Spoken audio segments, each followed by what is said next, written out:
Hello, my beautiful people. Happy Monday. I hope you had a lovely weekend. Was it the first weekend of January? I think it was. I don't know. Today, I want to talk about depression. Depression. We hear this word around a lot lately. Everyone is depressed, and we have a lot of reasons to be depressed, right? And so, what is depression? I wanted to talk about what depression is just because a lot of people tend to think depression is something that you can just snap out of, and it's not. So, what is depression?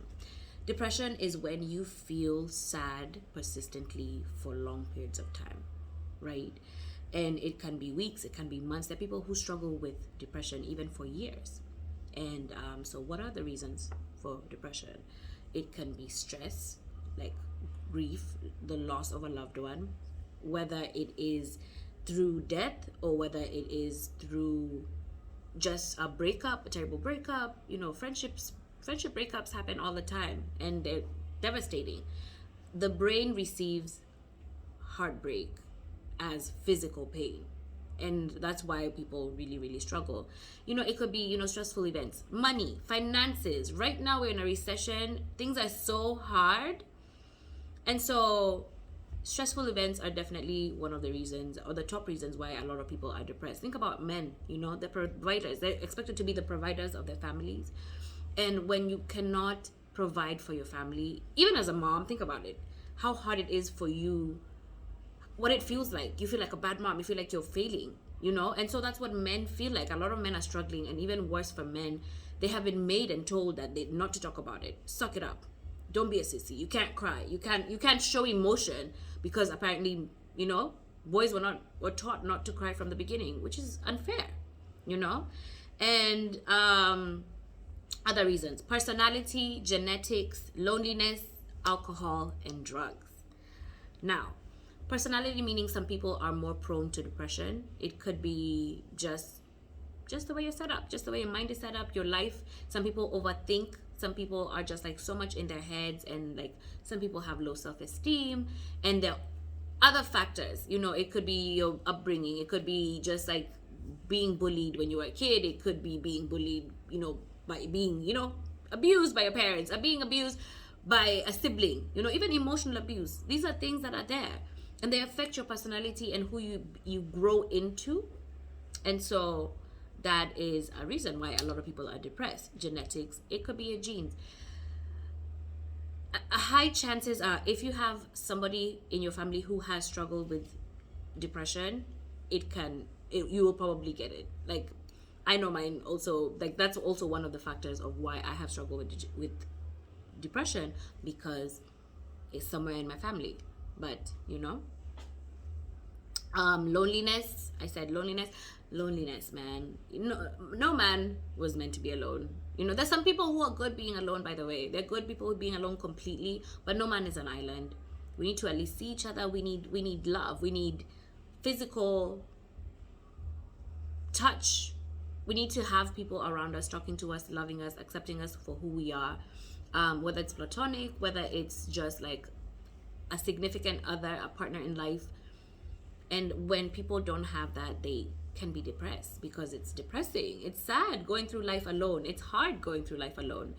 And so when people don't have that, they don't have a support system, and they genuinely crave this thing so badly, it only makes sense for them to be depressed, And alcohol and drugs, the interesting thing about alcohol and drugs is because we turn to alcohol and drugs because of the fact that we're depressed, or because, all these stressful events, all these things that I just mentioned, they can sometimes lead us to alcohol and drugs. Because there's so many times I know I've been stressed out and I'm like, look, I need a drink, or I need something, There was a time I was addicted to benzos, to depression medication. Is it depression medication? Anxiety medication. Because it kind of just like shuts things out, and you're just like not present. And I just like, the noises were so loud, and I just needed them quiet. And they're habit forming. They tell you ahead of time they're habit forming. And I would just pop them pills. Any stressful event like this, I feel palpitations, pop. And for like 2016, I was just a zombie. It was crazy. Looking back, but I was depressed. I was heartbroken. Oh my God, I was devastated. I had I have gone through heartbreak in my life, like over and over and over, and I feel like I've been in a cycle of depression and been in a cycle of depression. And the thing about depression is it can incapacitate you. You want to get out of bed, but you can't. Like I want to. I want to do this thing. I want to go to work. I want to live. I want to be me. Especially like someone like me who is out there. I'm an extrovert. I have a lot of energy. I talk to people. But when depression sets in, I can't. I can't be me. I can't laugh. I don't want to see people. I don't want to talk to people. I don't want to hear anything you have to say. I don't even want to talk about the things that I'm going through because I feel like I'm complaining. And most chances is you cannot help me. And I don't want to necessarily just talk to people because they can help me. You know what I mean? But sometimes you feel like when you're telling people your problems, you feel like you're a burden on them because like, hey, like I told you guys, there was a time when I was talking to my pastor last year, and then just things were just like piled on and piled on me. And the pastor was like, hey, Whitney, hey, I'm praying for you. I tell you. When your pastor says, hey, your therapist says, hey, everybody's saying, hey, it's just because it's so heavy. And I don't know what I'm going to do with this load. That load for me had been it has happened, and life, it has its twists and turns, and people feel like that all the time. It becomes so overwhelming, and a lot of people feel like the only way out of this thing is to die. I wanted to die last year. I've said that a lot because it was true. I don't know if I'm ever gonna get into detail about that, but it's just depression can take you into such dark places and darker places in your head and darker places in your head, and you just want the noise to be over. And it's just like these things that you're thinking are just like, oh my God, what are these? What is this? And I just want it to stop. Life can be overwhelming, and depression is real, and depression is not just something you can just snap out of. So don't tell people that you could just snap out of it, you know? And when you speak about it, don't let people feel like you're trying to negate it. I was depressed once, and so you can snap out of it. It's not the same for everyone.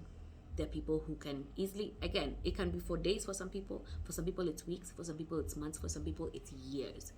I know, I can tell you years specifically that I was depressed that year. So yeah, be kind to each other. Let's be better. Thanks for listening. Like and share, guys. Like and share. Keep it locked.